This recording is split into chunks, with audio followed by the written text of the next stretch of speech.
എല്ലാവർക്കും ഇന്നത്തെ റീഡിങ്ങിലേക്ക് സ്വാഗതം. ഇന്ന് നമ്മൾ നോക്കാൻ പോകുന്നത്, നിങ്ങളിപ്പോൾ നോ കോണ്ടാക്ട് സിറ്റുവേഷനിലാണെങ്കിൽ ആ പേഴ്സൺ ഈ ഒരു നോ കോണ്ടാക്ട് സിറ്റുവേഷൻ കാരണം ഇപ്പോൾ വിഷമിക്കുകയാണോ എന്നാണ് നമ്മളിന്ന് നോക്കാൻ പോകുന്നത്. അതായത് ആ വ്യക്തി ഈ ഒരു നോ കോണ്ടാക്ട് സിറ്റുവേഷൻ കാരണം വിഷമിക്കുകയാണോ, ആ വ്യക്തിയുടെ മനസ്സിലെന്താണ്, അതായത് ആ വ്യക്തിയുടെ ഫീലിങ്സ് എന്താണ് എന്നാണ് നമ്മളിന്ന് നോക്കാൻ പോകുന്നത്.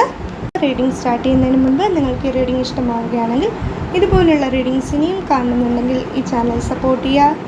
നിങ്ങളുടെ സപ്പോർട്ടാണ് എൻ്റെ മോട്ടിവേഷൻ. അതുകൊണ്ടാണ് നിങ്ങൾക്ക് ഈ റീഡിംഗ് ഇഷ്ടമാവുകയാണെങ്കിൽ ഈ ചാനലിലെ മറ്റ് വീഡിയോസും ഒന്ന് കണ്ടു നോക്കുക.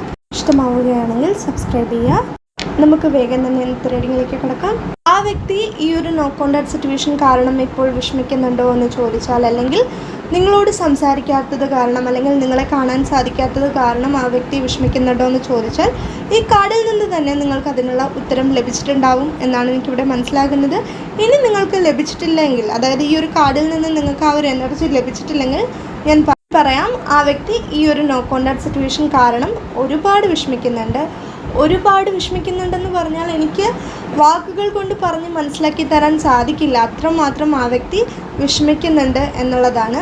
പക്ഷെ എനിക്കിവിടെ മനസ്സിലാകുന്നൊരു കാര്യം, ആ വ്യക്തിയുടെ വിഷമം ആരോടും പറയുന്നില്ല. അതാണ് ആ വ്യക്തിയെ ഏറ്റവും കൂടുതൽ വിഷമിപ്പിക്കുന്നത്. അതായത് ആ വ്യക്തിയുടെ വിഷമം മറ്റാരോടും പറയാൻ സാധിക്കുന്നില്ലല്ലോ എന്നുള്ളതാണ് ആ വ്യക്തിയെ ഏറ്റവും കൂടുതൽ വിഷമിപ്പിക്കുന്ന ഒരു കാര്യം. അല്ലെങ്കിൽ ആ വ്യക്തിയുടെ വിഷമം ആ വ്യക്തി മറ്റാരോട് പറഞ്ഞാലും അവരത് മനസ്സിലാക്കില്ല എന്ന് ആ വ്യക്തി ചിന്തിക്കുന്നുണ്ട്. മറ്റാരും മനസ്സിലാക്കിയില്ലെങ്കിലും നിങ്ങൾ പോലും ആ വ്യക്തിയുടെ വിഷമം മനസ്സിലാക്കുന്നില്ലല്ലോ എന്ന് ആ വ്യക്തി ചിന്തിക്കുന്നുണ്ട്. അതായത് ആ വ്യക്തി നിങ്ങളെ കുറ്റപ്പെടുത്തുകയല്ല, പക്ഷേ നിങ്ങളെങ്കിലും ആ വ്യക്തിയെ മനസ്സിലാക്കിയിരുന്നെങ്കിൽ, അല്ലെങ്കിൽ ആ വ്യക്തിയുടെ വിഷമം മനസ്സിലാക്കിയിരുന്നെങ്കിൽ എന്നൊക്കെ ആ വ്യക്തി ചിന്തിക്കാറുണ്ട്. പക്ഷേ എങ്കിലും ആ വ്യക്തി തന്നെ ചിന്തിക്കാറുണ്ട്, ഞാൻ എൻ്റെ വിഷമം പറഞ്ഞാലല്ലേ അവർക്ക് മനസ്സിലാകൂ, ഞാൻ പറയാതെ അവർക്ക് എങ്ങനെയാണ് മനസ്സിലാകുന്നത് എന്ന് ആ വ്യക്തി ചിന്തിക്കുന്നുണ്ട്. പക്ഷേ എങ്കിൽ പോലും ചില സമയത്ത് ആ വ്യക്തി ഒരുപാട് വിഷമിക്കുന്ന സമയത്ത് ആ വ്യക്തി ചിന്തിക്കാറുണ്ട്, ഞാൻ പറഞ്ഞില്ലെങ്കിലും എൻ്റെ വിഷമം അവർക്ക് മനസ്സിലാക്കിക്കൂടെ, അതായത് നിങ്ങൾക്ക് മനസ്സിലാക്കിക്കൂടെ എന്ന് ആ വ്യക്തി ചിന്തിക്കാറുണ്ട്. എങ്കിൽ പോലും ആ വ്യക്തിക്കറിയാം, ആ വ്യക്തിയുടെ വിഷമം പറയാത്തത് കൊണ്ടല്ലേ, അല്ലെങ്കിൽ ആ വ്യക്തിയുടെ ഫീലിങ്സ് നിങ്ങളോട് പറയാത്തത് കൊണ്ടല്ലേ നിങ്ങൾക്കത് മനസ്സിലാവാത്തതെന്ന് ആ വ്യക്തി ചിന്തിക്കാറുണ്ട്. എങ്കിൽ പോലും ആ വ്യക്തിയുടെ വിഷമം കാരണം ചിലപ്പോഴെങ്കിലും ആ വ്യക്തി ചിന്തിക്കാറുണ്ട്, നിങ്ങളെങ്കിലും ആ വ്യക്തിയെ മനസ്സിലാക്കിയെങ്കിൽ, അല്ലെങ്കിൽ ആ വ്യക്തിയുടെ സ്നേഹം മനസ്സിലാക്കിയെങ്കിൽ, ആ വ്യക്തിയുടെ വിഷമം മനസ്സിലാക്കിയെങ്കിൽ എന്ന് ആ വ്യക്തി ചിന്തിക്കാറുണ്ട്. പക്ഷേ അതിന് കഴിയാത്തത് കൊണ്ട് തന്നെ ആ വ്യക്തി ഒരുപാട് വിഷമിക്കുന്നുണ്ട് എന്നുള്ളതാണ്. മറ്റൊരു കാര്യം എനിക്കിവിടെ മനസ്സിലാകുന്നത്, ഈ ഒരു നോ കോണ്ടാക്ട് സിറ്റുവേഷന് മുൻപ് നിങ്ങൾ തമ്മിൽ എന്തെങ്കിലും വഴക്കുണ്ടായിട്ടുണ്ടെങ്കിൽ അതിനെ ഓർത്ത് ആ വ്യക്തി വീണ്ടും വിഷമിക്കുന്നുണ്ട് എന്നുള്ളതാണ്. മേ ബി ആ വ്യക്തിയാണ് നിങ്ങളോട് ദേഷ്യപ്പെട്ടതെങ്കിൽ, അല്ലെങ്കിൽ ആ വ്യക്തിയാണ് നിങ്ങളോട് പിണങ്ങിയതെങ്കിൽ ആ വ്യക്തി ഇപ്പോൾ ചിന്തിക്കുന്നുണ്ട്, എന്തിനാണ് ഞാൻ ദേഷ്യപ്പെടാൻ പോയത്, എന്തിനാണ് ഞാൻ അവരോട് പിണങ്ങാൻ പോയത്, അതുകൊണ്ട് ഞാനല്ലേ ഇപ്പോൾ വിഷമിക്കുന്നത്, ഞാൻ കാരണം ഇപ്പോൾ അവരും വിഷമിക്കുന്നുണ്ടാവും എന്നൊക്കെ ആ വ്യക്തി ചിന്തിക്കുന്നുണ്ട്. അതായത് ആ വ്യക്തി ദേഷ്യപ്പെട്ടത് കാരണമാണ് ഈ ഒരു നോ കോണ്ടാക്ട് സിറ്റുവേഷൻ സംഭവിച്ചതെങ്കിൽ അത് കാരണം ആ വ്യക്തി തന്നെയാണ് ഏറ്റവും കൂടുതൽ ഇപ്പോൾ വിഷമിക്കുന്നത്. അതോടൊപ്പം തന്നെ നിങ്ങളും വിഷമിക്കുന്നുണ്ടല്ലോ എന്ന് ആ വ്യക്തി ചിന്തിക്കുമ്പോൾ ആ വ്യക്തി ഒരുപാട് വിഷമിക്കുന്നുണ്ട്. അതായത് ആ വ്യക്തി കാരണമാണ് ഈ ഒരു നോ കോണ്ടാക്ട് സിറ്റുവേഷൻ സംഭവിച്ചതെങ്കിൽ അത് കാരണം ആ വ്യക്തി ഒരുപാട് വിഷമിക്കുന്നുണ്ട്. അതുപോലെ ഈ ഒരു നോ കോണ്ടാക്ട് സിറ്റുവേഷൻ കാരണം നിങ്ങൾ വിഷമിക്കുന്നുണ്ടെങ്കിൽ അതിനെക്കുറിച്ച് ഓർത്ത് ആ വ്യക്തിയും വിഷമിക്കുന്നുണ്ട് എന്നുള്ളതാണ്. പക്ഷേ എങ്കിൽ പോലും ആ വ്യക്തിയുടെ വിഷമം ആ വ്യക്തി ആരോടും ഇപ്പോൾ തുറന്നു പറയുന്നില്ല എന്നുള്ളതാണ്. എനിക്കിവിടെ മനസ്സിലാകുന്നത്, ആ വ്യക്തിയുടെ വിഷമം നിങ്ങളോട് തുറന്ന് പറയുന്നതിനേക്കാൾ, അതായത് ആ വ്യക്തി എത്രമാത്രമാണ് ഇപ്പോൾ വിഷമിക്കുന്നത് എന്ന് തുറന്ന് പറയാൻ സാധിക്കാത്തതിനേക്കാൾ ആ വ്യക്തിക്ക് വിഷമമാകുന്നത് എന്താണെന്നറിയോ, ആ വ്യക്തിക്ക് നിങ്ങളോടുള്ള സ്നേഹം ആ വ്യക്തിക്ക് തുറന്ന് പറയാൻ സാധിക്കുന്നില്ലല്ലോ.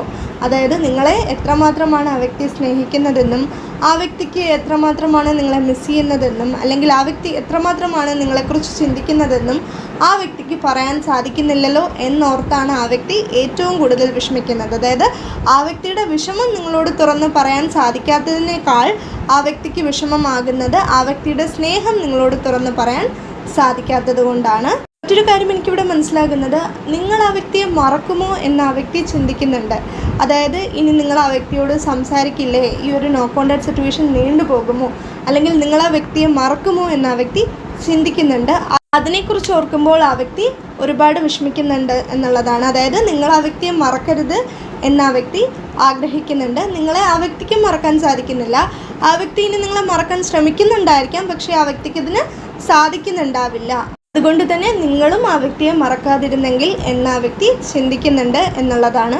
എനിക്കിവിടെ മനസ്സിലാകുന്ന മറ്റൊരു കാര്യം, ആ വ്യക്തിക്ക് ഇപ്പോൾ ആ വ്യക്തിയുടെ കരിയറിലും ഒരു സ്റ്റെബിലിറ്റി ഉണ്ടാവില്ല, അല്ലെങ്കിൽ ആ വ്യക്തിയുടെ കരിയറിലും ആ വ്യക്തിക്ക് ശരിക്കും ശ്രദ്ധിക്കാൻ സാധിക്കുന്നുണ്ടാവില്ല. ആ വ്യക്തിയുടെ കരിയറിൽ ശ്രദ്ധിക്കുന്നില്ല എന്നല്ല ഞാൻ പറയുന്നത്, ശ്രദ്ധിക്കുന്നുണ്ടായിരിക്കാം. പക്ഷേ ആ വ്യക്തിയുടെ കരിയറിൽ ആ വ്യക്തി എത്രമാത്രം ശ്രദ്ധിക്കണമെന്ന് ആഗ്രഹിക്കുന്നുണ്ടോ അത്രമാത്രം ആ വ്യക്തിക്ക് ശ്രദ്ധിക്കാൻ സാധിക്കുന്നുണ്ടാവില്ല എന്നാണ് എനിക്കിവിടെ മനസ്സിലാകുന്നത്. അത് കാരണവും ആ വ്യക്തി വിഷമിക്കുന്നുണ്ട്. അതായത് ആ വ്യക്തിയുടെ കരിയറിൽ ഒരു സ്റ്റെബിലിറ്റി ഇല്ലെങ്കിലോ, അല്ലെങ്കിൽ ആ വ്യക്തിയുടെ കരിയറിൽ ആ വ്യക്തി വിചാരിക്കുന്നത് പോലെ ആ വ്യക്തിക്ക് ശ്രദ്ധിക്കാൻ സാധിക്കുന്നില്ലെങ്കിലോ അതോർത്ത് ആ വ്യക്തി ഏറ്റവും കൂടുതൽ ഇപ്പോൾ വിഷമിക്കുന്നുണ്ട് എന്നുള്ളതാണ്. അതായത് ഈ ഒരു നോ കോണ്ടാക്ട് സിറ്റുവേഷൻ കൊണ്ട് മാത്രമല്ല, ആ വ്യക്തിക്ക് ആ വ്യക്തിയുടെ കരിയറിൽ ഇപ്പോൾ ശ്രദ്ധിക്കാൻ കഴിയാത്തത് കാരണവും ആ വ്യക്തി വിഷമിക്കുന്നുണ്ട്. മേ ബി ഈ ഒരു നോ കോണ്ടാക്ട് സിറ്റുവേഷൻ കാരണമായിരിക്കാം ആ വ്യക്തിക്ക് ആ വ്യക്തിയുടെ കരിയറിലും ഇപ്പോൾ ശരിക്കും ശ്രദ്ധിക്കാൻ സാധിക്കാത്തത്. അതായത് ആ പേഴ്സൻ്റെ കരിയറിൽ ശ്രദ്ധിക്കുന്നില്ല എന്നല്ല ഞാൻ പറയുന്നത്, ശ്രദ്ധിക്കുന്നുണ്ട്. പക്ഷേ ആ വ്യക്തി ആഗ്രഹിക്കുന്നത് പോലെ ആ വ്യക്തിക്ക് ആ വ്യക്തിയുടെ കരിയറിൽ ശ്രദ്ധിക്കാൻ സാധിക്കുന്നില്ല എന്നുള്ളതാണ്. അതിന് കാരണം ഈ ഒരു നോ കോണ്ടാക്ട് സിറ്റുവേഷൻ ആയിരിക്കാം എന്നും എനിക്കിവിടെ മനസ്സിലാകുന്നുണ്ട്. അതുകൊണ്ട് മാത്രം തന്നെ ആയിരിക്കണമെന്നില്ല, പക്ഷേ ആ ഒരു മെസ്സേജ് എനിക്കിവിടെ ലഭിക്കുന്നുണ്ട്. അതുകൊണ്ടാണ് ഞാൻ പറയുന്നത്. ഈ ഒരു മെസ്സേജ് എല്ലാവർക്കും റെസനേറ്റ് ആവണമെന്നില്ല, പക്ഷേ ആ ഒരു മെസ്സേജ് എനിക്ക് ലഭിക്കുന്നുണ്ട്. അതുകൊണ്ടാണ് ഞാൻ പറയുന്നത്. നിങ്ങൾക്ക് റെസനേറ്റ് ആവുന്നുണ്ടെങ്കിൽ അതെടുക്കാം. മേ ബി ആ വ്യക്തിയുടെ വീട്ടിൽ പട്ടിക്കുട്ടി ഉണ്ടായിരിക്കാം, ഒരുപാടല്ല, ഒരു പട്ടിക്കുട്ടി ഉണ്ടായിരിക്കാം എന്ന് എനിക്കിവിടെ മനസ്സിലാകുന്നുണ്ട്. മേ ബി ഒന്നിലധികം പട്ടിക്കുട്ടികൾ ഉണ്ടായിരിക്കാം, പക്ഷേ ഒരു പട്ടിക്കുട്ടിയുടെ എനർജിയാണ് എനിക്കിവിടെ കൂടുതലായിട്ട് ലഭിക്കുന്നത്. ആ വ്യക്തിക്ക് പട്ടിക്കുട്ടികളെ ഒരുപാട് ഇഷ്ടമായിരിക്കാം, നിങ്ങൾക്ക് ഒരുപാട് ഇഷ്ടമായിരിക്കാം, അല്ലെങ്കിൽ നിങ്ങൾക്ക് രണ്ടു പേർക്കും ഇഷ്ടമായിരിക്കാം. ആ ഒരു മെസ്സേജ് എനിക്ക് ലഭിക്കുന്നുണ്ട്. നിങ്ങൾക്ക് റെസനേറ്റ് ആവുന്നുണ്ടെങ്കിൽ അതെടുക്കാം. ആ വ്യക്തി ഇപ്പോൾ ചിന്തിക്കുന്നത് സത്യസന്ധമായിട്ട് ആ വ്യക്തിയുടെ ഫീലിങ്സ് എന്താണോ, അല്ലെങ്കിൽ ആ വ്യക്തിയുടെ മനസ്സിലെന്താണോ അത് നിങ്ങളോട് തുറന്ന് പറയാൻ ആ വ്യക്തി ആഗ്രഹിക്കുന്നുണ്ട്. അതായത് ആ വ്യക്തിയുടെ മനസ്സിൽ ഇപ്പോൾ എന്താണോ ഉള്ളത് അത് നിങ്ങളോട് തുറന്ന് പറയാൻ ആ വ്യക്തി ആഗ്രഹിക്കുന്നുണ്ട്. അതായത് ആ വ്യക്തിയുടെ ഫീലിങ്സ് എന്താണെങ്കിലും അത് സത്യസന്ധമായി നിങ്ങളോട് തുറന്ന് പറയാൻ ആ വ്യക്തി ആഗ്രഹിക്കുന്നുണ്ട് എന്നെനിക്കിവിടെ മനസ്സിലാകുന്നുണ്ട്. പക്ഷേ അതേസമയം തന്നെ ആ വ്യക്തിക്ക് എന്തുകൊണ്ടോ അതിന് സാധിക്കുന്നില്ല. അത് കാരണമായിരിക്കാം ആ വ്യക്തി ഇപ്പോൾ ഏറ്റവും കൂടുതൽ വിഷമിക്കുന്നത് എന്നാണ് എനിക്കിവിടെ മനസ്സിലാകുന്നത്. അല്ലെങ്കിൽ ആ വ്യക്തി എത്രമാത്രം സത്യസന്ധമായി ആ വ്യക്തിയുടെ ഫീലിങ്സ് തുറന്നു പറഞ്ഞാലും അത് നിങ്ങൾ മനസ്സിലാക്കുമോ എന്ന് ആ വ്യക്തിക്ക് അറിയില്ല.